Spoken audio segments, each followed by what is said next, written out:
Welcome to INT CBT। मेरा नाम अमित एरन है और आज जो हम टॉपिक कवर कर रहे हैं वो है आपका एक्टिव डायरेक्टरी कॉन्सेप्ट पार्ट 3। आज मैं सबसे पहले आपको एक टर्मिनोलॉजी समझा रहा हूं कि व्हाट इज द FQDN।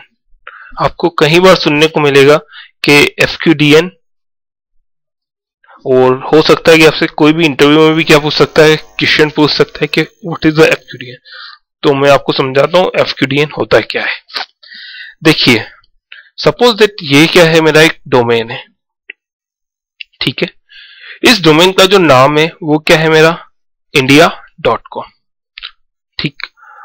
अब मेरा ये क्या है, एक डोमेन कंट्रोलर है। अब डोमेन कंट्रोलर क्या होता है, जैसा आप जानते ही हैं, जिस कंप्यूटर के ऊपर एक्टिव डायरेक्टरी स्टोर करी जाती है उस कंप्यूटर को क्या कहते हैं, डोमेन कंट्रोलर कहते हैं, ठीक है। तो अब जब ये सर्वर है तो इसका भी क्या होगा, कुछ नाम होगा। तो इस सर्वर का क्या नाम है, 2K8SRV1। तो जब इस कंप्यूटर के ऊपर जब मैं एक्टिव डायरेक्टरी डालता हूं तो इस कंप्यूटर का नाम क्या हो जाएगा, पूरा 2K8SRV1.india.com। तो जो ये नाम बना है इसी नाम को क्या कहा जाता है, आपका FQDN, fully qualified domain name. मतलब कि FQDN क्या है, FQDN is a combination of host name plus domain name, ठीक है। उसी प्रकार से मैं बात करूं, ये आपका क्या है, क्लाइंट है, जिसके ऊपर क्या चल रहा है, विंडोज 7 चल रहा है, और जिस कंप्यूटर का क्या नाम है, विंडोज 7 Win7 PC, ठीक है। जब आप इस कंप्यूटर को इस डोमेन के अंदर ज्वाइन करवाएंगे तो इसका पूरा नाम क्या हो जाएगा, इसका पूरा नाम हो जाएगा Win7 PC.india.com। ये क्या हुआ, इसका FQDN। सेम ये मेरा विस्टा कंप्यूटर क्लाइंट है, इसका भी क्या नाम है, अपना एक नाम है, विस्टा PC। जब इसको मैं डोमेन में ज्वाइन कराऊंगा, एक्टिव डायरेक्टरी में ज्वाइन कराऊंगा, तब इसका नाम क्या हो जाएगा, vistapc.india.com। ओके, तो इसी को जो कहा जाता है वो क्या कहा जाता है, मेरा डोमेन, ठीक है। अब जो हम बात करते हैं नेक्स्ट टर्मिनोलॉजी के बारे में, अगली टर्मिनोलॉजी जो कि है हमारी what is tree, that what is the tree, ठीक है। इसको समझते हैं हम। सो ट्री को समझने के लिए मैं आपको एग्जांपल देता हूं कि जैसे मैंने एक कंपनी स्टार्ट करी, ठीक है, Reliance.com, ठीक है। सबसे पहले मैंने काम किया मोबाइल का, और सबसे पहला मैंने एक ऑफिस डाला कहीं पे भी इंडिया में, कहीं पे भी फर्स्ट ऑफिस डाला। सपोज मुंबई में मैंने अपना ऑफिस डाला पहला, ठीक है। तो मैंने क्या किया, अपना डोमेन डाल दिया। तो उसका सबसे पहला जो नाम रहेगा वो क्या रहेगा, मैंने अपनी जो कंपनी डाली तो उसके लिए क्या किया, मैंने अपना डोमेन बना दिया। तो उस डोमेन का नाम क्या रहेगा, मेरा Reliance.com, ठीक है। मेरा काम बढ़ा, ठीक है, मेरा काम थोड़ा और बढ़ा, और मैंने क्या किया, एक ब्रांच ऑफिस कहां पे खोल दिया, बेंगलोर में, ठीक है। तो बेंगलोर में क्या कर दिया, मैंने नया डोमेन क्रिएट कर दिया। उस डोमेन का नाम क्या रख दिया, Bangalore.Reliance.com। और मेरा काम और बढ़ा, तो मैंने एक ऑफिस कहां पे खोल दिया, दिल्ली में खोल दिया। तो उसका मैंने नाम क्या रख दिया, Delhi.Reliance.com, ठीक है। तो इस टाइप से ये जो पूरा स्ट्रक्चर बना, ठीक है, इस स्ट्रक्चर को जो बोला जाता है वो बोला जाता है ट्री, ठीक है। अब इसके अंदर क्या हुआ, ये किसका डोमेन है, ये कौन सा डोमेन है, Reliance.com डोमेन है, ये Bangalore.Reliance.com डोमेन है, और ये क्या है, आपका Delhi.Reliance.com डोमेन है, ठीक है। अब आप यो भी कह सकते हैं कि Reliance.com क्या है, parent domain of Bangalore.Reliance.com and Delhi.Reliance.com। और ये Delhi.Reliance.com क्या है, चाइल्ड डोमेन है किसका, Reliance.com का। और सेम Bangalore.Reliance.com क्या है आपका, ये भी क्या है, एक चाइल्ड डोमेन है किसका, Reliance.com का एक चाइल्ड डोमेन है, ठीक है। तो इस टाइप से जो पूरा स्ट्रक्चर जो बना, इसे जो बोला जाता है आपका ट्री, ओके। सो ट्री क्या होता है वो हम समझते हैं। Tree is a combination of domain, tree क्या है, कॉम्बिनेशन है डोमेन का, that has contiguous name space, जिसके पास क्या होता है, कंटीजियस नेम स्पेस होता है। जैसे कि मैं देखूं, मेरा एक डोमेन है, क्या नाम है उसका, mycompany.com। मैंने अपनी एक ऑफिस कहां पे खोल दिया, इंडिया में, तो उसका नाम मैंने क्या रख दिया, in.mycompany.com। मैंने अपना एक ऑफिस कहाँ खोल दिया, यूएस में, तो उसका नाम रख दिया us.mycompany.com।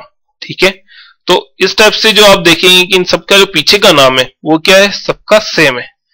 तो ट्री क्या है, tree is a combination of domain that has contiguous name space, जिसका नेम स्पेस क्या होता है, कंटीजियस होता है, उसे क्या कहते हैं हम, ट्री होते हैं। ठीक है, अब हम बात करते हैं कि मल्टीपल चाइल्ड डोमेन बनाने से क्या फायदा होगा। ठीक है, मल्टीपल चाइल्ड डोमेन बनाने से क्या हो जाएगा, आपका जो मैनेजमेंट है वो क्या हो जाएगा, इजी हो जाएगा। ठीक है, जैसे मैं आपको एक एग्जांपल देता हूं कि इंडिया क्या एक बड़ी कंट्री है। अब कंट्री में क्या है, डिफरेंट डिफरेंट स्टेट्स है। ठीक है, इंडिया में क्या प्रधानमंत्री है और स्टेट के क्या अपने अपने सीएम है। अब प्रधानमंत्री सबको मैनेज नहीं कर सकता है, इसलिए उसने क्या कर दी, स्टेट बना दी। ठीक है, अब स्टेट में क्या अपने सीएम है। अब सीएम पूरी स्टेट को तो मैनेज नहीं कर सकता, तो उसने क्या कर दी, डिफरेंट डिफरेंट डिस्ट्रिक्ट बना दी, उसमें क्या नियुक्त कर दिए, कलेक्टर नियुक्त कर दिए। तो मतलब कि ऐसा स्ट्रक्चर बना, ये सारा जो स्ट्रक्चर बना, इससे क्या हुआ, आपका जो काम क्या हो गया, इजी हो गया। ठीक है, उसी प्रकार से आपके एक्टिव डायरेक्टरी में क्या कर दिया आपने, मल्टीपल डोमेन क्या कर दिए, क्रिएट कर दी, चाइल्ड डोमेन क्रिएट कर दिए। तो चाइल्ड डोमेन बनने से क्या होगा, आपका मैनेजमेंट क्या हो जाएगा, इजी हो जाएगा। कि मतलब इस डोमेन का पूरा एडमिनिस्ट्रेशन अलग हो गया, इस पूरे डोमेन का क्या हो गया, एडमिनिस्ट्रेशन अलग हो गया, और इस डोमेन का एडमिनिस्ट्रेशन क्या हो गया, अलग हो गया। तो जो आपका एडमिनिस्ट्रेशन का वर्क क्या होगा, इजी हो जाएगा, और इजीली क्या कर सकते हो आप, इसको मैनेज कर सकते हो। ये किससे होगा, आपका फायदा ट्री से होगा, ट्री से नहीं, सॉरी, चाइल्ड डोमेन से आपका फायदा होगा। ठीक है, उसके बाद हम देखते हैं कि what is the forest. Forest is a combination of trees, मतलब कि कॉम्बिनेशन ऑफ ट्रीज, इसके को क्या कहा जाता है, आपका फॉरेस्ट। इसको हम समझते हैं। देखिए, सबसे पहले क्या हुआ, रिलायंस ने अपना मोबाइल में काम स्टार्ट किया, तो उसने अपना एक ऑफिस डाला और वहां पे एक डोमेन स्टार्ट कर दिया, उसका उसने नाम रख दिया reliance.com। फिर उसके बाद उसने एक ब्रांच ऑफिस कहां डाल दिया, बेंगलोर में डाल दिया, बेंगलोर में, और वहां पे एक नया डोमेन क्रिएट कर दिया, उसका उसने क्या नाम रख दिया, bangalore.reliance.com। उसने कुछ टाइम बाद अपना काम दिल्ली में स्टार्ट किया, तो उसने दिल्ली में एक नया डोमेन क्रिएट कर दिया, क्या नाम रख दिया उसका, delhi.reliance.com। ठीक है, ये काय का काम चल रहा था मोबाइल में। अब रिलायंस ने कुछ टाइम बाद अपना बिजनेस क्या किया, ग्रो किया, और उसने क्या किया, पेट्रोकेमिकल में भी क्या कर दिया, अपना काम स्टार्ट कर दिया। तो उसने क्या किया, पेट्रोकेमिकल में तो सबसे पहले क्या किया, उसने अपना एक डोमेन डाल दिया, अपना क्या किया, एक डोमेन क्रिएट कर दिया। सबसे पहले एक ऑफिस डाला, उसके अंदर उसने एक डोमेन क्रिएट कर दिया, जिसका नाम क्या रख दिया उसने, reliancepetro.com। फिर उसने अपना काम बढ़ा, तो उसने बेंगलोर में एक चाइल्ड डोमेन डाल दिया, उसका काम बढ़ा तो उसने दिल्ली में क्या डाल दिया, चाइल्ड डोमेन डाल दिया। फिर कंपनी ने, तो ये क्या हो गया, आपके दो अलग अलग क्या हो गए, ट्री हो गए। ये किसका हो गया, reliance.com का ट्री हो गया, और ये किसका हो गया ट्री, reliancepetro.com का क्या हो गया, ट्री हो गया। रिलायंस ने फिर अपना काम ग्रो किया और बिजनेस बढ़ाया। रिलायंस ने क्या किया, एनर्जी में अपना काम स्टार्ट किया, तो उसने एक ऑफिस डाल दिया, उसमें एक डोमेन क्रिएट कर दिया, जिसका नाम रख दिया उसने relianceenergy.com।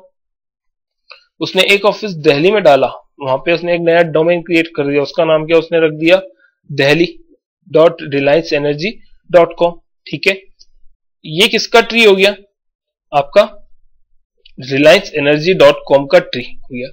ठीक है, बट आप देखेंगे कि इसका जो मालिक तो होगा वो एक ही होगा, इसका जो ग्रुप है वो किसके अंदर काम कर रहे हैं सब अभी भी क्या है, रिलायंस ही तो क्या है, इसका पूरा मेन जो है पार्ट, मेन बॉस तो कौन है, रिलायंस ही है। ठीक है, तो इस टाइप से जो पूरा जो स्ट्रक्चर जो बना है, इस स्ट्रक्चर को क्या बोला जाएगा, आपका फॉरेस्ट। ठीक है, forest is a combination of tree that has discontiguous namespace. ठीक है, आप देखेंगे कि इनका सबका नाम क्या है, डिफरेंट डिफरेंट है। इसका नाम reliance.com है, और इसका नाम क्या है मेरा, reliancepetro.com है, और इसका जो नाम है वो क्या है, relianceenergy.com है। बट ये जो ट्री है सभी क्या है, एक ही फॉरेस्ट के पार्ट है, किसके, reliance.com फॉरेस्ट के क्या है, ये सभी पार्ट है। ठीक है, तो ये हुआ आपका फॉरेस्ट। तो फॉरेस्ट में कैसे काम होता है, ये आपका एक डिफरेंट ट्री हो गया, और ये क्या हो गया, आपका एक डिफरेंट ट्री हो गया, तो इस दोनों की कॉम्बिनेशन को मिला के क्या बोला गया आपको, फॉरेस्ट। जैसे माइक्रोसॉफ्ट ने अपना एक ऑफिस डाल रखा है, तो उसने सबसे पहले अपना डोमेन क्रिएट किया microsoft.com, उसने एक नया डोमेन डाल दिया uk.microsoft.com, उस एक ऑफिस यूएस में डाल दिया तो उसका नाम रख दिया usmicrosoft.com। ओके, उसी प्रकार से उसने MSN एक स्टार्ट किया, एक यूके में MSN का डोमेन स्टार्ट कर दिया तो उसे क्या नाम दे दिया uk.msn.com। यूएस में अपना एक डोमेन डाल दिया तो उसका क्या नाम हो गया us.msn.com।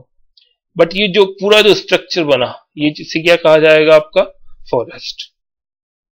एक्चुअल फॉरेस्ट में होता क्या है मैं आपको एक बताता हूं।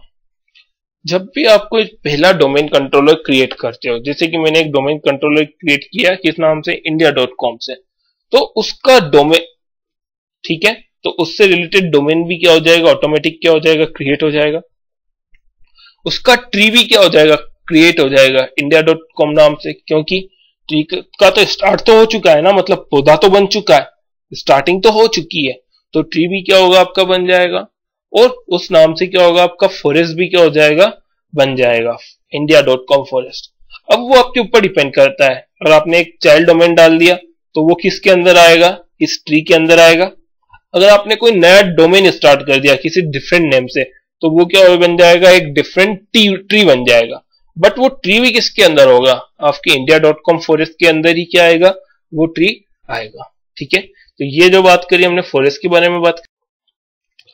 अब हम बात करते हैं ऑथेंटिकेशन प्रोसेस के बारे में।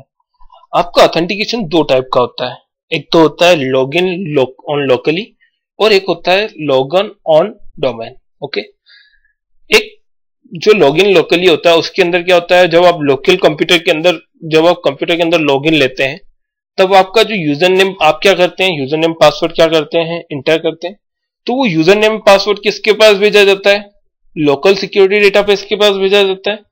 ठीक है, लोकल सिक्योरिटी डेटाबेस क्या करता है, उस यूजर नेम पासवर्ड को चेक करता है, वेरीफाई करता है, और अगर आप सही यूजर हो तो उसके हिसाब से क्या कर देगा आपको एक्सेस टोकन जनरेट करके आपको दे देगा और आप क्या कर लोगे लॉगिन कर लोगे। ठीक है, बट लॉगिन ऑन डोमेन, जब आप डोमेन के अंदर लॉगिन होते हो तो क्या होता है, आप इस कंप्यूटर पे जब यूजर नेम पासवर्ड एंटर करते हैं तो आपके यूजर नेम पासवर्ड किसके ऊपर भेजे जाते हैं, एक्टिव डायरेक्टरी के पास भेजे जाते हैं। एक्टिव डायरेक्टरी क्या करेगा, यूजर नेम पासवर्ड को क्या करेगा वेरीफाई करेगा, और आपको अगर आप सही यूजर हो तो आपको क्या कर देगा एक्सेस टोकन जनरेट करके दे देगा और आप क्या कर लोगे इस कंप्यूटर के अंदर लॉगिन कर लोगे। ठीक है, तो ये हमने बात करी ऑथेंटिकेशन प्रोसेस के बारे में। ठीक है, तो इस वीडियो में बस इतना ही। Thank you for the watching.